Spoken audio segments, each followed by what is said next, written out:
नमस्कार किसान भाइयों, आप देख रहे हैं कृषि को समर्पित एकमात्र कार्यक्रम कृषि दर्शन का आज का ये अंक। किसान भाइयों, अगर हम सब्जी की बात करें और सब्जी में भी भिंडी को सब्जियों की रानी कहा जाता है। और अगर स्वाद पर आए तो जी क्या कहने, बच्चे हो या बड़े या बुजुर्ग, सभी को इसका स्वाद बेहद पसंद आता है। और अब जबकि ग्रीष्मकाल शुरू हो रहा है, हमारे बहुत से किसान भाई अपने खेतों से सब्जियों की पैदावार लेने वाले हैं। और अगर भिंडी की पैदावार लेना चाहते हैं तो उसमें कौन कौन से कार्य किए जाएं, भिंडी की फसल किस प्रकार से उन्नत हो, इन सभी विषयों की जानकारी देंगे हम आज के अंक में। तो चलिए आज के अंक की शुरुआत करते हैं और मिलवाते हैं हम आपको अपने एक इतने अच्छे विशेषज्ञ से, जो कि आपको आज बताएंगे कि भिंडी की उन्नत फसल कैसे प्राप्त की जाए, जो कि हैं श्री लाल सिंह सागर। ये उद्यानिकी विशेषज्ञ हैं कृषि विज्ञान केंद्र राजगढ़ से। नमस्कार सर, बहुत बहुत स्वागत है आपको। सर, हमने तो बात की स्वाद की, लेकिन अगर भिंडी के बात में बात की जाए कि इसके पोषक तत्व क्या हैं, तो वो आप बताएं हमारे किसान भाइयों को। प्रिय किसान भाइयों, निश्चित रूप से जो भिंडी है, वैसे तो साल भर इसका उत्पादन होता है, लेकिन जो मुख्य जो फसल है आपकी, जो मुख्य जो मौसम है आपके, जो गर्मियों के मौसम और बरसात का मौसम, दोनों मौसम लगाई जाती हैं। अभी जैसे कि गर्मी का मौसम शुरू हो रहा है, भिंडी बड़ी गर्मियों की बड़ी महत्वपूर्ण सब्जी फसल है। इसमें सबसे पहले तो विटामिन के रूप में देखा जाए तो विटामिन ए है, विटामिन बी है, विटामिन सी है, ये पर्याप्त मात्रा में पाई जाती हैं। साथ ही उसका प्रोटीन है, वसा है, कार्बोहाइड्रेट है, ये भी बहुत अच्छी समुचित मात्रा में पाई जाती हैं। इसके अलावा बहुत सारी जो बीमारियां हैं उसको भी कंट्रोल करने का काम करती हैं। भिंडी से बीमारियां कंट्रोल होती हैं? बहुत सारी बीमारियां हैं, वो भी नियंत्रित रहती हैं। और इसके अलावा जो भिंडी को सब्जी के रूप में तो उपयोग करते ही हैं, साथ साथ में उसकी जो डिब्बाबंदी है वो भी करते हैं। बहुत से किसान भाई उसको सुखा करके रख करके उसका उपयोग दूसरी मौसम में भी कर सकते हैं। तो इस प्रकार से भिंडी बहुत ही पोषक मूल्य वाली सब्जी है। निश्चित रूप से मतलब स्वास्थ्य के लिए बहुत ही अच्छा है। चलिए, बहुत अच्छी बात है। अगर हमारे किसान भाई जानना चाहें कि किस प्रकार के जलवायु में भिंडी का उत्पादन कर सकते हैं वो? हाँ, निश्चित है, जलवायु की आवश्यकता रहती है। चूँकि भिंडी उष्ण और उपोष्ण दोनों ही प्रकार की जलवायु की आवश्यकता पड़ती है, जलवायु में लगाया जा सकता है। चूँकि भिंडी का जो मौसम है, वैसे तो बरसात का मौसम बहुत महत्वपूर्ण है, लेकिन उसके साथ साथ में आपकी जो गर्मी के मौसम में भी अपन लगाते हैं। उसके लिए ध्यान रखना है किसान भाइयों को कि जो गर्मी के मौसम में बहुत ज़्यादा तापक्रम अधिक न बढ़ पाए, उससे पहले आप करीब 25 से 26 डिग्री सेंटीग्रेड जब तापक्रम रहता है, तो ऐसा जो मौसम है, ऐसा तापक्रम है, उस समय किसान भाई उसकी जो भिंडी की बोनी कर दें तो वो जलवायु भिंडी के लिए बहुत अच्छी मानी जाती है। और साथ साथ में उसका जो अंकुरण है बहुत अच्छा हो जाता है। और ऐसी स्थिति में अपने को उसको बुआई करना है। बहुत ज़्यादा तापक्रम ज़्यादा होने पर या बहुत ज़्यादा कम होने पर उसके अंकुरण पर प्रभाव पड़ता है। इसलिए जो तापक्रम उसका जो मुख्य मेन है, तो वो 25 से 30 डिग्री सेंटीग्रेड के बीच में अपनी बुआई कर देना चाहिए। अच्छा जी, ये तो बहुत ही अच्छी बात हमने अपने किसान भाइयों को बताई जलवायु के विषय में। लेकिन अगर हमारे किसान भाई ये जानना चाहें कि खेत की तैयारी किस प्रकार से की जाए, या फिर कैसी मिट्टी होनी चाहिए, भूमि की तैयारी कैसे की जाए, वो आप बताएं। बिल्कुल, निश्चित रूप से भिंडी है, वैसे तो सभी प्रकार की जो मिट्टी रहती है उसमें उसकी खेती हो जाती है, फिर भी उसमें बहुत बड़ा विशेष ध्यान रखना है। यदि आपके पास में जैसे बलुई दोमट मिट्टी है, जिसमें पानी रोकने की क्षमता बहुत अच्छी होती है, कार्बन पदार्थ की मात्रा बहुत अच्छी है, तो ऐसी जो भूमि है वो अपनी भिंडी के लिए, फसल के लिए बहुत ही अच्छी मानी जाती है। लेकिन यदि कहीं ना कहीं कार्बन की मात्रा, जैसे पदार्थ की मात्रा कम है, हल्की मिट्टी है, तो ऐसी मिट्टी में पोषक तत्व यानी कार्बनिक पदार्थ या जो देसी खाद है आपका, जो फार्म यार्ड मैन्योर है जिसको बोलते हैं, आपका अच्छी सड़ी गोबर की खाद है, केंचुई खाद है, ऐसी खादों को मिला करके मिट्टी को अच्छी बना करके उसमें आपको बहुत अच्छे से खेती कर सकते हैं। साथ ही साथ में उसका जो पीएच मान है वो 6 से 7 के बीच में होना चाहिए। तो ऐसी जो भूमि है वो आपकी भिंडी की फसल के लिए बहुत अच्छी मानी जाती है। साथ ही उसकी तैयारी पे अगर देखा जाए तो किसान भाइयों के जैसे जैसे खेत खाली हो रहे हैं, बहुत से किसान भाइयों के कुछ खेत खाली भी नहीं हुए होंगे, और जिन किसान भाइयों के खेत खाली हो गए हैं, जिन्होंने पुरानी फसल लगा करके ख़त्म कर दी है, तो ऐसी फसलों का ध्यान रख करके ऐसी भूमि में आप सबसे पहले तो उसको पानी दें, सिंचाई करें। सिंचाई के बाद में यदि जुताई की अवस्था है, पानी या नमी है, तो अच्छे से ट्रैक्टर से, कल्टीवेटर से जुताई कर दें। यदि ऐसा लग रहा है कि नमी नहीं है, तो ऐसी स्थिति में पलेवा करें। पलेवा करने के बाद में जैसे ही जुताई की स्थिति आती है, उसमें अच्छे से ट्रैक्टर से कल्टीवेटर जुताई करते हैं, कम से कम 2-3 जुताई करके उसको समतल कर दें। और समतल करने के बाद में और मतलब इस प्रकार से भूमि की तैयारी अपन कर सकते हैं। जी, जो उर्वरक किसान भाई डालेंगे तो कौन से उर्वरक डालेंगे, कैसी खाद डालेंगे? हाँ, बिल्कुल सही है। मिट्टी के साथ साथ में खाद एवं उर्वरक वो बड़ा बड़ा महत्वपूर्ण योगदान है उनका, क्योंकि जितने भी फसल का कहीं ना कहीं उत्पादन प्रभाव पड़ता है या भिंडी की जो गुणवत्ता पर प्रभाव पड़ता है या कीड़े और रोगों पर प्रभाव पड़ता है, तो ये सब का जो बहुत ही महत्वपूर्ण कारण पोषक तत्व भी हैं। यदि मिट्टी में पर्याप्त मात्रा में पोषक तत्व उपलब्ध हैं तो निश्चित रूप से भिंडी का जो पौधा है वो स्वस्थ रहेगा, भिंडी भी बहुत अच्छी रहेगी और साथ साथ में जो कीड़े और रोग नहीं रहेंगे। तो पोषक तत्वों की दृष्टि देखा जाए तो सबसे पहले तो अच्छी सड़ी हुई गोबर की खाद या केंचुआ खाद, ये खाद बहुत अच्छी मानी जाती हैं, क्योंकि इसमें कम से कम 6 से 7 प्रकार के पोषक तत्व उपलब्ध रहते हैं। तो इन पोषक तत्वों को करीब करीब 200 कुंटल जो खाद है 1 हेक्टेयर उसके लिए 20 से 25 टन अच्छी सड़ी हुई गोबर की खाद उस खेत में जहाँ पर आप फसल ले रहे हैं तो उसमें अच्छे से डाल दें, समान रूप से फैला दें। इसके बाद में आपके करीब करीब 80 किलोग्राम प्रति हेक्टेयर की दर से नाइट्रोजन और 60 किलोग्राम प्रति हेक्टेयर की दर से फास्फोरस और 60 ही किलोग्राम प्रति हेक्टेयर की दर से पोटास, ये तीनों की फास्फोरस एवं पोटास की पूरी मात्रा और नाइट्रोजन की आधी मात्रा ये बुवाई के समय पर, खेत की तैयारी के समय पर अपन पूर्ण रूप से डाल दें। बाकी शेष नाइट्रोजन की मात्रा जब फसल 25 से 30 दिन की हो, 40 से 45 दिन की हो, उसको 2 भागों में बांट करके नाइट्रोजन की मात्रा को दें। इस प्रकार से आपकी जो पोषक तत्वों की मात्रा जो शुरुआत की स्थिति में प्रारंभिक अवस्था पूरी हो जाएगी। साथ ही कुछ और भी हैं, कैल्शियम है, मैग्नीशियम है, सल्फर है, जिंक है, ये भी उनको उस पर समय समय पर डालते रहना चाहिए। चाहे वो आजकल तो पानी में घुलनशील पोषक तत्व भी आ रहे हैं, तो वो यदि आप जमीन की तैयारी पर न डाल पाएँ तो ऐसे पोषक तत्वों को फसल की अवस्था पर, मतलब 60 दिन से पहले जो फसली अवस्था है उस समय आप छिड़काव करके भी आप पोषक तत्वों की पूर्ति हम कर सकते हैं। सर, ये तो हमने बात की है कि किसान भाइयों को हम बताएं कि किस प्रकार से उर्वरक या जो खाद डाली जाए, लेकिन अगर किसान भाई, क्योंकि मेरा मन में एक प्रश्न आया कि क्या बीजोपचार का भी महत्व तो बहुत होता होगा, बीज किस मात्रा में डालेंगे, कतार से कतार या पौध से पौध की दूरी कितनी होनी चाहिए? हाँ, बिल्कुल सही है, क्योंकि बीजों का बड़ा विशेष महत्व होता है और बीज जो है होता है और निश्चित रूप से चूँकि बीजों में बहुत सारी बीमारियां लगने का डर रहता है, चाहे वो हवा के माध्यम से हो, चाहे वो मिट्टी के माध्यम से हो। तो ऐसी अवस्था में जब हम लोग बीज की बुवाई करते हैं तो उस समय बीज का उपचार करना बहुत ज़रूरी है, क्योंकि उपचार करने से क्या होता है कि मतलब टीका लगाने जैसा होता है, तो उससे बहुत सारी बीमारियां नियंत्रण हो जाती हैं। बीज उपचार में सबसे पहले तो आपका जैसे मान लो फंजीसाइड है, फंजीसाइड में फफूंदनाशक दवाई आती है जिसको आपका कार्बेंडाजिम प्लस मैनकोजेब, ये 2 ग्राम 1 किलोग्राम बीज के लिए पर्याप्त होता है। इसको सही तरीके से उपचार कर दें। इसके अलावा आप कुछ कीटनाशक दवाई से भी इस पर उपचार कर सकते हैं। और इसके अलावा कुछ जो आपके कल्चर जैसे राइजोबियम कल्चर है, आपका ट्राइकोडर्मा है, उसके माध्यम से भी 5 ग्राम प्रति किलोग्राम के हिसाब से बीज की दर से भी आप उपचार कर सकते हैं। इस प्रकार से आपके जो मिट्टी में होने वाले रोग और बाहर से भी जो होने वाले रोग है उससे नियंत्रण करेगा और बीज उपचार इसलिए आपको बहुत जरूरी है। साथ ही आपने डॉक्टर साहब हम रुकना चाहेंगे क्योंकि एक छोटे से ब्रेक का टाइम हो रहा है, हमारी चर्चा जारी रहेगी।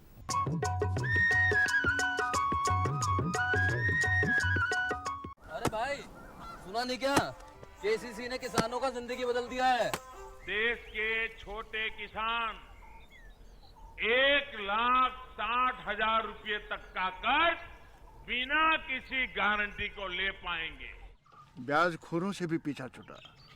मैं तो जैविक खेती का पूरा सामान मंगा लिया, केसीसी का भी कोई दबाव नहीं है। ब्याज चुकाने के लिए पूरा 1 साल मिलता है। समय पर भुगतान करने पर केवल 4% के सालाना ब्याज पे लोन मिल गया मुझे।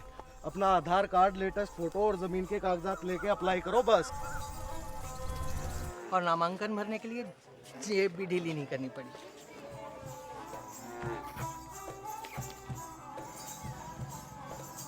चाचा, उधार चुकाने के 24 घंटे के बाद उतने ही पैसे वापस निकाल सकते हैं। केसीसी ने किसानों की जिंदगी वाकई बदल दी है। तो आप भी किसान क्रेडिट कार्ड अपनाएं और सहजता से ऋण पाएं। अरे सुन तो। मुझे क्या सुनाना चाहते हो? जो सुनाओ मेरी सौतन को। किसको? अरे वही तुम्हारा मोबाइल फोन जिससे सुबह शाम दिन रात चिपके रहते थे और कहते थे किसान कॉल सेंटर से बातें हो रही हैं। अच्छा ये बात है। हाँ, क्यों? क्या हुआ? अब बात नहीं होती क्या? अब तो झट से बात हो जाती है। संबंधी समस्याओं का अपनी भाषा में तुरंत हल पाने के लिए पूरे भारत में किसी भी फोन से हेल्पलाइन नंबर पर संपर्क करें। किसानों का दोस्त किसान कॉल सेंटर।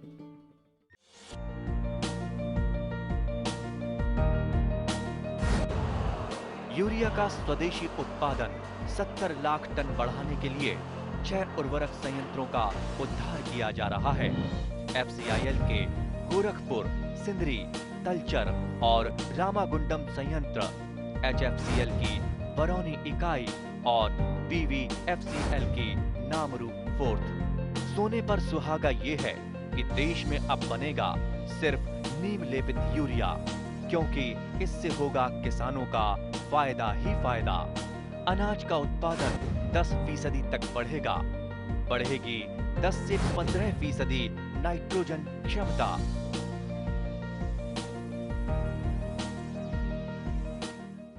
किसान भाइयों, हमारी चर्चा जारी है। हम बात कर रहे हैं कि भिंडी की उन्नत किस्म और भिंडी की उन्नत फसल किस प्रकार से प्राप्त की जाए।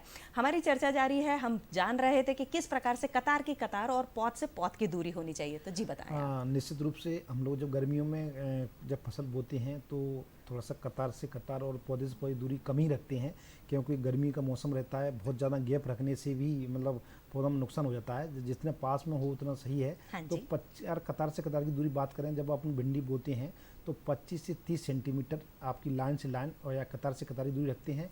और साथ ही आपका जो पौधे से पौधे की दूरी है वो 15 से 20 सेंटीमीटर की दूरी पर रखते हैं। तो इस प्रकार से अगर अंतराल रखते हैं तो जो उत्पादन है हम लोग को बहुत अच्छा मिलेगा। और साथ ही सभी प्रकार के पौधों को, सभी पौधों को समान रूप से एक जगह मिलेगी और बढ़वार के लिए, और निश्चित रूप से आपका जो उत्पादन बहुत अच्छा होगा। सर, आप हमारे किसान भाइयों को ये बताइए कि जो निंदाई और गुड़ाई वो किस प्रकार से करें उनके खेतों में, साथ ही साथ खरपतवार नियंत्रण के लिए कुछ विशेष जानकारी आप देना चाहें। जी बिल्कुल सही है आपकी। चूँकि निंदाई गुड़ाई का एक फसल उत्पादन में, खासतौर सब्जी उत्पादन में बड़ा विशेष महत्व रहता है। क्योंकि अगर निंदाई गुड़ाई अगर हम लोगों ने नहीं करी तो ऐसी स्थिति में खरपतवार बहुत ज़्यादा मात्रा में उसमें हो जाएंगे और फसल पर प्रभाव पड़ते हैं। क्योंकि जो भोजन उसका है पौधे को मिलना चाहिए वो खरपतवारों को मिलता है। तो ऐसी स्थिति में हमारे जो भिंडी में जो खरपतवार उगते हैं तो उस समय सबसे पहले तो जैसे ही भिंडी बोने के बाद में हम लोग 20 से 25 दिन की अवस्था में उसको एक हल्की निंदाई गुड़ाई हाथ से करते हैं, खुरपी के माध्यम से करते हैं, जिससे उसमें खरपतवार तो निकलते ही हैं, साथ ही साथ उसकी हल्की गुड़ाई हो जाती है। गुड़ाई से उसका जो पानी है, भोजन है, हवा है, प्रकाश है, वो सही समान रूप से मिलने लगता है। तो ऐसी स्थिति में पौधे को बहुत अच्छी बढ़वार होती है। ये पहली निंदाई गुड़ाई। उसके साथ साथ में दूसरी निंदाई गुड़ाई 35 से 40 दिन में जब आपके लगता है कि खरपतवार आ गए हैं तो इसके भी आप दूसरी निंदाई गुड़ाई हाथ से कर सकते हैं। इसके अलावा अगर किसान भाई बहुत ज़्यादा व्यावसायिक रूप से करते हैं तो कुछ रासायनिक दवाई भी हैं, तो इसके माध्यम से भी खरपतवारों का जो नियंत्रण है, जैसे पेंडिमिथिलिन दवाई आती है उसको 1.25 ml मतलब 1.25 लीटर जो दवाई है उसको 500 से 600 लीटर पानी में मिला करके 1 हेक्टेयर में जैसे ही बुवाई करते हैं उसके उगने से पहले 2 से 3 दिन के अंदर उसकी अगर स्प्रे कर देते हैं तो जो खरपतवार हैं वो बहुत ही कम उगेंगे या नहीं उगेंगे, वो कंट्रोल हो जाएंगे। तो ऐसी स्थिति में हम लोग रासायनिक दवाइयों से भी उपचार कर सकते हैं। जी, अगर हमारे किसान भाई जानना चाहें, क्योंकि देखिए जब भी हम भिंडी बाजार से खरीद के लेकर आते हैं तो कितनी भिंडियों में इल्ली निकलती है, काला कीड़ा निकलता है, भिंडी अंदर से काली पड़ जाती है। तो कीट नियंत्रण किसान भाई अगर पहले ही करना चाहें जिससे कि उनकी फसल कीट मुक्त हो तो किस प्रकार से करें? हाँ, ये सही है कि कीड़ों का प्रकोप जो है ना भिंडी की फसल में बहुत ज़्यादा होता है, विशेष रूप से जब गर्मियों की फसल है। क्योंकि गर्मियों की फसल बड़ी महत्वपूर्ण फसल रहती है और बहुत ही कम फसल किसान भाइयों के पास रहती हैं और हरा भरा खेत रहता है। जब कहीं भी हरा भरा नहीं रहता तो भिंडी की जो फसल रहती है हरी भरी रहती है। तो ऐसी स्थिति में कीड़े बहुत ज़्यादा मात्रा में आते हैं। तो सबसे पहले जो कीड़ा है एक जैसिड नाम का कीड़ा रहता है, वो हरा कलर पत्तियों पर बैठता है और पत्तियों का जो कलर है वो रस चूसने का काम करता है। तो ऐसी स्थिति में और जैसे जैसे पत्तियों का रस चूसेगा तो पत्तियां हरे कलर से लेकर के पीलापन आ जाएगा उसमें, और पत्तियों का उत्पादन भी वृद्धि भी नहीं होगी और उसका उत्पादन भी कम हो जाएगा। तो ऐसे कीड़ों को पहचान करके समय पर हम लोग उसका उपचार करें। उपचार करने के लिए जैसे कुछ कीटनाशक दवाइयाँ हैं, उस कीटनाशक दवाइयों में आपका जैसे इमिडाक्लोप्रिड है, थायोमिथाक्साम है, तो ऐसे रस चूसने वाले कीड़ों का जो दवाई का उपयोग करके अपन समय पर छिड़काव करें। छिड़काव करने का बड़ा विशेष ध्यान रखें किसान भाइयों। तो उसमें या तो भिंडी अगर लग रही हों तो सभी प्रकार की भिंडियों को पहले तोड़ लें, या फिर 7 दिन का टाइम दें छिड़काव करने के बाद में, क्योंकि ये बहुत दवाइयाँ नुकसानदायक रहती हैं। कम से कम 7 से 10 दिन का टाइम अगर मिलेगा स्प्रे करने के बाद में, तो वो उसका जो प्रभाव है, हानिकारक प्रभाव है, वो खत्म हो जाता है। तो ऐसे अपने वो करना चाहिए कीड़ों का। इसी के साथ साथ में कुछ रासायनिक दवाइयों के अलावा कुछ जैविक दवाइयाँ हैं जो कीड़ों को कम करती हैं, नियंत्रण करती हैं। जैविक दवाइयों में जैसे मान लो नीम का तेल है, नीम का ऑयल है, इन दवाइयों का भी आप स्प्रे समय से 5 ml 1 लीटर पानी में घोल करके इसका स्प्रे करते रहें। और साथ साथ में कुछ देसी जैसे आपकी जो कंडे की राख होती है, गांव में बहुत ज़्यादा उपलब्ध रहती है, चूल्हे पर खाना बनाते हैं जो राख निकलती है, उसको भी समय समय पर डालते ना उन पर। तो जो कीड़े छोटे छोटे कीड़े हैं वो पत्तियों पर नहीं बैठेंगे। जब पत्तियों पर नहीं बैठेंगे तो ये मान के चलो कि रोग बीमारियाँ नहीं आएंगी। तो ये जीवाणु का है। उसके साथ साथ में दूसरा कीड़ा होता है तना छेदक, तो वो भी एक बड़ा महत्वपूर्ण कीड़ा है जो आपके तने के अंदर और फली के अंदर, भिंडी के अंदर भी वो मतलब छेद बना करके इससे भिंडी की जो गुणवत्ता है वो भी खराब हो जाती है और भिंडी की जो भाव है वो बहुत कम मिलते हैं। तो ऐसी स्थिति में हम लोग जो कीड़ों को पहचान करके कुछ इल्ली मारने की, जो कीड़े मारने की कीटनाशक दवाइयाँ हैं, तो उनका भी स्प्रे कर सकते हैं। जैसे आपका लैम्डा साइलोथ्रिन है, तो फिप्रोनिल है, ऐसी दवाइयों का उसको छिड़काव करके समय पर उनको नियंत्रण कर सकते हैं। जी डॉक्टर साहब, ये तो हमने बात की है कि कीड़ों की, लेकिन कई बार देखने को मिलता है कि भिंडी की जो फसल है वो पूरी कड़क हो जाती है, या फिर जो फली है वो पूरी ऐसे मुड़ जाती है, इल्ली रूपा हो जाती है। तो क्या ये रोग है? उनसे बचाव किस प्रकार से किया जाएगा? हाँ, ये सही है। जब अपन फसल पकने लगती है, चूँकि जैसे ही भिंडी में 40 से 45 दिन के बाद में आपकी भिंडी आना शुरू हो जाती हैं, तो ऐसे समय में कुछ कीड़े, जैसे मैंने बताया था, जैसे फली छेदक कीड़ा है, तो वो कीड़ा अगर मान लो उस भिंडी में अंदर चला गया तो वो भिंडी वहीं से मुड़ने लगती है। अच्छा जी, तो वो कीड़े के कारण भी कीड़े कारण हो जाती है। तो ऐसी स्थिति में हमको ध्यान रखना है, शुरू से ही प्रारंभ में अवस्था से ध्यान रखना है कि कहीं ना कहीं कीड़े का प्रभाव पड़ता है, तो कहीं ना कहीं फसल की गुणवत्ता पर भी बहुत प्रभाव पड़ता है। तो ऐसे समय पर कीड़ों को पहचान करके जब आपको लगाया कि कीड़े आ गए इसमें, तो ऐसे समय में कीटनाशक दवाइयों का स्प्रे करते रहें समय पर अपन करते रहें। तो इस प्रकार से अपन को थोड़ा सा ध्यान देना है। चलते चलते एक प्रश्न जो मेरे मन में आ रहा है कि तुड़ाई किस प्रकार से की जाए, और साथ ही साथ में इसको जो बाजार में बेचने जाना है तो किसान भाइयों को क्या सलाह देंगे कि कैसे तुड़ाई करें और किस प्रकार से कितने समय में वो बाजार में लेकर जाएं? अभी जैसे अपना तुड़ाई से बात की, तुड़ाई से पहले थोड़ा सा मैं और एक चीज़ बताना चाहूँगा कि भिंडी में एक पीला मोजिक बीमारी आती है, वो बहुत ही खतरनाक बीमारी है। बरसात गर्मियों की पत्तियां पीली पड़ जाती हैं। पत्तियां पीली पड़ जाती हैं, तो वो चूंकि मैंने कीड़ा बताया था, एक जैसे कीड़ा होता है, रस चूसता है, उसके माध्यम से हो जाती हैं। तो इसके लिए किसान भाई बड़ा ध्यान दें कि कीड़ों का सबसे पहले नियंत्रण करें। उसके अलावा कुछ वेराइटियाँ जो पीली बीमारी है, येलो मोजिक बीमारी है, उसके प्रतिरोधी जो किस्में आती हैं, जैसे आपका BRO 6 है, BRO 22 है, अर्का अनामिका है, कुछ ऐसी वेराइटियाँ हैं जो पीले रोग के प्रति प्रतिरोधी हैं। तो उन वेराइटियों को लगाएं। और इसके बाद में जब फसल की तुड़ाई हम करते हैं तो ध्यान दें किसान भाइयों कि उस समय मुलायम, जब भिंडी मुलायम होती है, बिल्कुल रोए खड़े रहते हैं, तो ऐसी समय में अगर भिंडी की तुड़ाई करेंगे तो निश्चित रूप से जो बाजार का भाव है वो हमें बहुत अच्छा मिलेगा। क्योंकि बाजार का भाव में अपन किसान का महत्वपूर्ण काम यही है कि पैसे अधिक से अधिक मिले।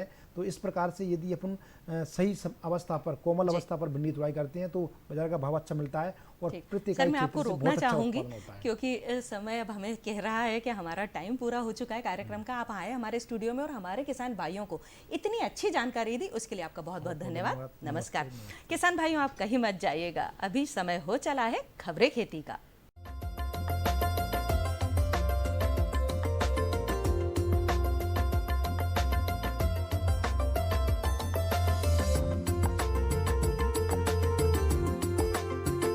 नमस्कार किसान भाई बहनों, खबरें खेती में आपका स्वागत है। ये नजर डालते हैं आज के कुछ प्रमुख समाचारों पर। सुपर सीडर से नरवाई प्रबंधन, कृषि मशीनीकरण में नया आयाम विद्युत ट्रैक्टर, ग्रीष्मकालीन उड़द की उन्नत खेती, जायद में बरबटी लगाएं, ट्रैक्टर चालित MB प्लाऊ का महत्व। और अब खबरें विस्तार से। सुपर सीडर से नरवाई प्रबंधन। कृषि मंत्री कमल पटेल द्वारा होशंगाबाद जिले के विकासखंड सिवनी मालवा के ग्राम बनाड़ा में उन्नत कृषि यंत्र सुपर सीडर चलाकर गेहूं फसल कटाई के उपरांत नरवाई प्रबंधन का तरीका किसान भाइयों को बताया गया। यह उन्नत कृषि यंत्र खेतों में गेहूं की हार्वेस्टर से कटाई के उपरांत नरवाई को छोटे छोटे टुकड़ों में काटकर मिट्टी में मिलाता है, साथ ही मूंग की बुआई का कार्य भी करता है। सुपर सीडर के प्रयोग से किसान भाइयों को समय एवं पैसों की भी बचत होती है। वहीं नरवाई के उचित प्रबंधन से भूमि की उर्वरा शक्ति भी नहीं घटती है।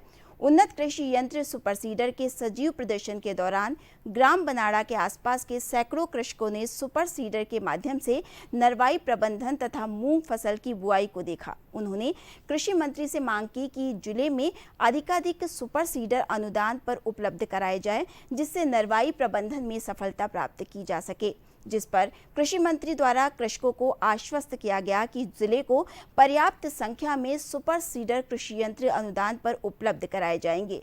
इस यंत्र की कीमत लगभग 2,30,000 है तथा कृषि अभियांत्रिकी के माध्यम से इस यंत्र पर 40% अधिकतम 72,800 रुपये तक का अनुदान प्रावधानित है। कृषि मशीनीकरण में नया आयाम विद्युत ट्रैक्टर। विद्युत ट्रैक्टर कृषि मशीनीकरण के क्षेत्र में भारत में विकसित और नवाचारित एक नई और प्रमुख उन्नत तकनीक है। ये कृषि मशीनीकरण के क्षेत्र में एक विशेष योगदान है। बिजली के ट्रैक्टर बैटरी द्वारा संचालित होते हैं और खेती को शांत, आसान और किफ़ायती बनाते हैं और उन्हें केवल घरेलू विद्युत पावर प्लग में प्लग करके रिचार्ज किया जा सकता है।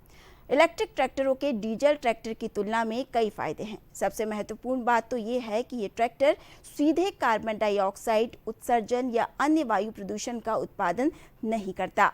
इस तरह की तकनीक पर्यावरण के साथ साथ मानव स्वास्थ्य के लिए भी फायदेमंद है। ये किसानों को खेती की आसान और कम खर्चीली बनाने में मदद करेगा, साथ ही इनपुट लागत को कम करके किसान की आय को दोगुना करने में मदद करेगा। ग्रीष्मकालीन उड़द की उन्नत खेती।